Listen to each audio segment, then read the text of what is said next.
बिहार से हमारी party BJP को रोकने के लिए समर्थन निश्चित रूप से हम उस सरकार को, जीतन राम मांझी के सरकार को पूरा कोशिश रहेगा कि सरकार पर कोई आंच नहीं आवे, अपना कार्यकाल पूरा करें।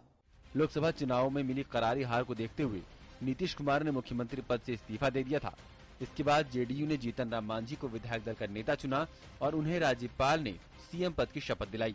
शुक्रवार को बिहार विधानसभा में नए मुख्यमंत्री जीतन राम मांझी को विश्वास मत हासिल करना है। आंकड़ों की बात करें तो 243 सदस्य वाली बिहार विधानसभा में फिलहाल 237 सदस्य हैं। स्पीकर को मिलाकर जेडीयू के पास 117 विधायक हैं। इसके अलावा उसे 4 कांग्रेस, 1 सीपीआई और 2 निर्दलीय विधायकों का समर्थन हासिल है। अब आरजेडी के 21 विधायक भी जेडीयू के साथ हैं। बीजेपी के 2 विधायकों ने हाल ही में इस्तीफा दे दिया था, जिसके बाद उसकी संख्या 88 हो गई है। इस तरह सरकार को कुल 144 विधायकों का समर्थन हासिल है। विधानसभा में जेडीयू की सरकार को लालू यादव के समर्थन की घोषणा से बड़ा सहारा मिला है। जाहिर है पार्टी फैसले से गदगद है। आरजेडी के बदले हुए रुख, जिसमें उन्होंने जनता दल यू के साथ सहयोग का हाथ बढ़ाया है, हम उसका स्वागत करते हैं।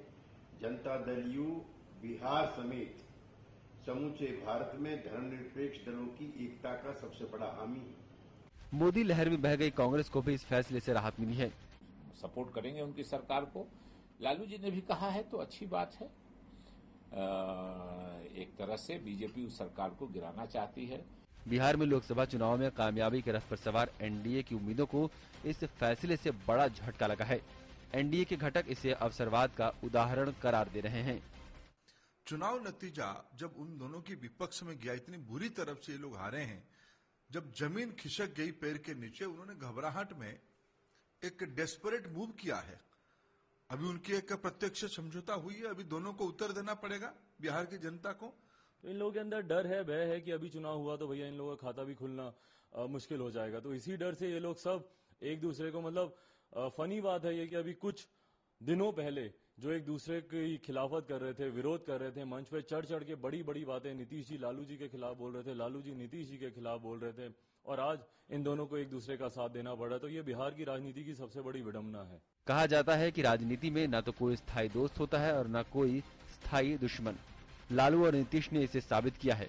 एनडीए इस पर कुछ भी कह रहा हो, लेकिन एक बात तो साफ है कि लालू का यह कदम बिहार की राजनीति में एक नए अध्याय की शुरुआत कर सकता है। लेकिन क्या ये शुरुआत बिहार के विधानसभा चुनाव में भी आगे बढ़ेगी, इसके लिए थोड़ा और इंतजार करना होगा। तो ये बिहार की राजनीति की सबसे बड़ी विडंबना है। कहा जाता है कि राजनीति में न तो कोई स्थायी दोस्त होता है और न कोई स्थायी दुश्मन।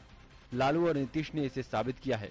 एनडीए इस पर कुछ भी कह रहा हो, लेकिन एक बात तो साफ है कि लालू का यह कदम बिहार की राजनीति में एक नए अध्याय की शुरुआत कर सकता है।